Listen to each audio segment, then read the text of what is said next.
वालेकुम। बहुत सारे लोगों का ये क्वेश्चन था कि ऑल इन वन प्लगइन जो हम फ्री में यूज़ करते हैं उसकी लिमिट बहुत कम होती है, तो उसको हम कैसे इंक्रीज़ कर सकते हैं।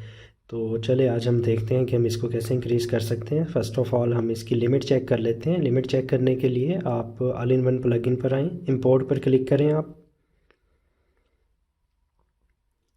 इंपोर्ट पर क्लिक करने के बाद जैसा कि हम देख सकते हैं 512 MB यहाँ पर इसकी लिमिट आ रही है अपलोडिंग फ़ाइल साइज़ की।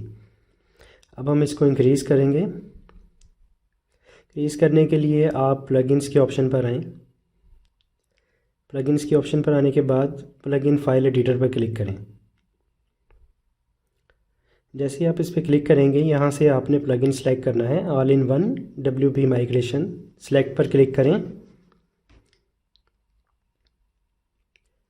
सेलेक्ट पर क्लिक करने के बाद आपने देखना है constant.php की फ़ाइल होगी।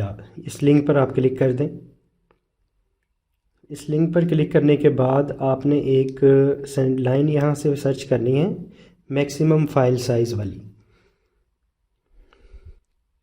ये देखें मैक्सिमम फाइल साइज़, यहाँ पर आपको कुछ वैल्यू नज़र आ रही है। इस वैल्यू को हम रिप्लेस कर देंगे 429.496.7296 स्पेस मल्टीप्लाई स्पेस 20 इस वैल्यू को रिप्लेस करने के बाद हम अपडेट फाइल पर क्लिक करेंगे।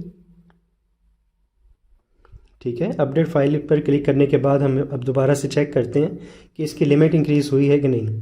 उसके लिए आप इंपोर्ट पर क्लिक करें।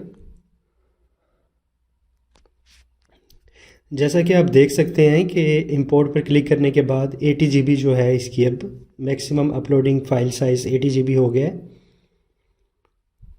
तो इस तरह से आप अपनी फ़ाइल साइज़ इंक्रीज़ कर सकते हैं ऑल इन वन प्लगइन में। अच्छा, ये मेथड में भी न्यू या लेटेस्ट वर्जन्स पे वर्किंग ना करें तो आप किसी वेबसाइट से ऑल इन वन प्लगइन का ओल्ड वर्जन डाउनलोड करें और उस पर ये मेथड अप्लाई करेंगे तो ये 100% वर्किंग करेगा। Thank you.